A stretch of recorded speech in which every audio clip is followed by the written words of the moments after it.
بسم اللہ الرحمن الرحیم۔ السلام علیکم ورحمۃ اللہ وبرکاتہ۔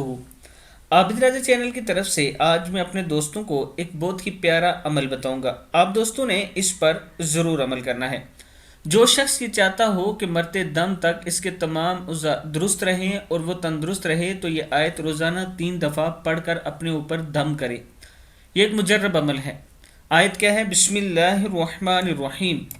فَأَقِمْ وَجْهَكَ لِلدِّينِ حَنِيفًا فِطْرَتَ اللَّهِ الَّتِي فَطَرَ النَّاسَ عَلَيْهَا لَا تَبْدِيلَ لِخَلْقِ اللَّهِ ذَلِكَ الدِّينُ الْقَيِّمُ يَقَيِّمُ وَلَكِنَّ أَكْثَرَ النَّاسِ لَا يَعْلَمُونَ۔ صدق اللہ العظیم۔ آپ دوستوں نے اس پر ضرور عمل کرنا ہے۔ اللہ تعالیٰ آپ سب کو دنیا اور آخرت کی کامیابی عطا فرمائے۔ السلام علیکم ورحمۃ اللہ وبرکاتہ۔